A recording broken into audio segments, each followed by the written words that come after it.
مگر ماہور کو اس کا علم نہیں تھا۔ وہ تو یہ بھی نہیں جانتی تھی کہ جب سیف کا یونی میں بہت بڑا جھگڑا ہوا تھا، حالات قابو سے باہر ہونے لگے تو اس نے مومن کو کال کر کے بلوا لیا تھا۔ پھر کیا تھا، بنا نتیجے کی پرواہ کیے دونوں نے سر گھسیڑ لیے تھے اتنے بڑے جتھے کے بیچ۔ تابڑ توڑ مکے اور لاتیں برسائی بھی تھیں اور کھائی بھی تھیں، مگر چت کر کے دم لیا تھا۔ وہاں سے جب دونوں سوجے ہونٹ اور زخمی پیشانیاں لے کر نکلے تھے تو چائے کا ڈھابہ آنے تک ایک دوسرے کے کاندھے پر بازو پھیلائے سڑک پر زیگ زیگ چلتے، اونچی اونچی وسلنگ کرتے اور کہے لگاتے آئے تھے۔ وہیں بیٹھ کر چائے کے دو گلاس پی کر ایک دوسرے کے زخموں کی ٹکور بھی کی تھی اور حالتیں دیکھ کر خوب ہنستے بھی رہے تھے۔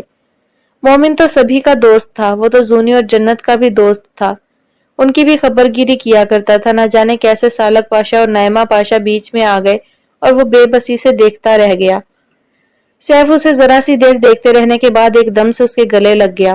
مومن نے بھی اسے اپنے دونوں بازوؤں میں مضبوطی سے بھر لیا۔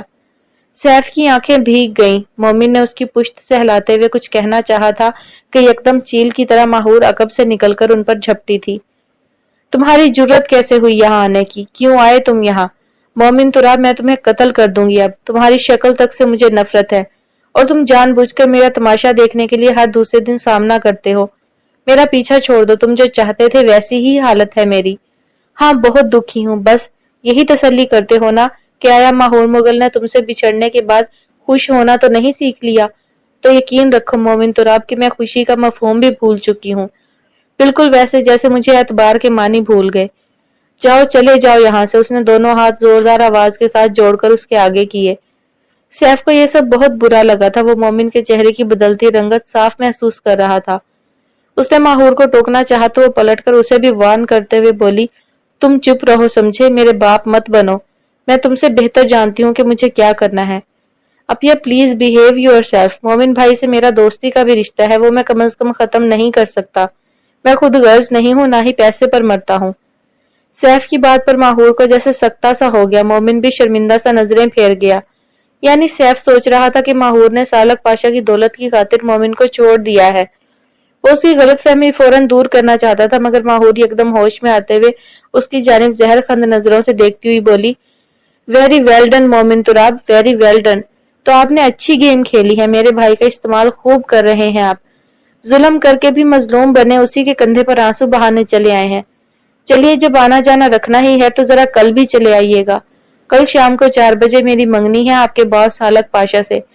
مجھے امید ہے کہ آپ آ کر محفل کا رنگ ضرور دیکھنا چاہیں گے۔ بے تحاشا نفرت سے کہتی وہ ایک جھٹکے سے واپس مڑ کر اندر تو چلی گئی، مگر اسے اندازہ نہیں تھا کہ مومن تراب کے مجروح دل کو کتنے ٹکڑوں میں تقسیم کر گئی تھی۔ وہ بھول گیا تھا کہ یہاں کیا کرنے آیا تھا، بس انہی قدموں واپس پلٹ گیا۔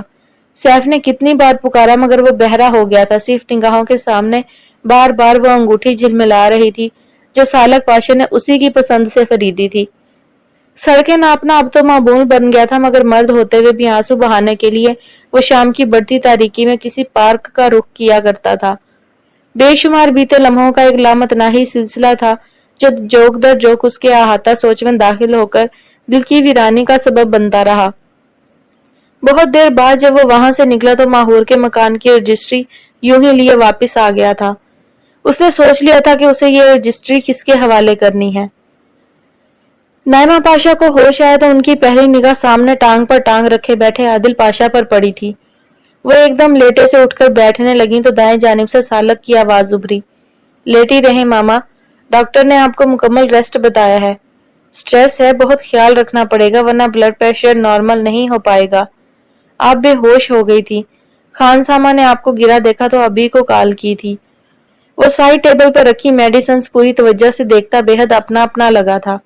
عادل پاشا نے جو اس کے ماما کہنے پر پہلو بدلا تھا مصلحتاً خاموش رہے تھے۔ وہ سپاٹ سی نظروں کے ساتھ نعیمہ پاشا کا جائزہ لے رہے تھے۔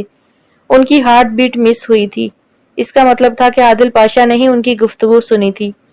اگر سالک نے ان کی باتیں سنی ہوتی تو وہ اب ان سے اتنا فرینک ہو چکا تھا کہ باز پرس کر لیتا، اور ماہور کے حوالے سے اتنی بڑی بات ہضم کرنا ممکن نہیں تھا۔ وہ سراسیما سے عادل پاشا سے نظریں چرائے اپنے ہاتھوں کو دیکھ رہی تھی۔ کس قسم کا سٹریس لے رہی ہیں آپ نعیمہ؟ سب کچھ آپ دونوں کی مرضی کے عین مطابق ہو تو رہا ہے، پھر کیوں پریشان ہیں آپ؟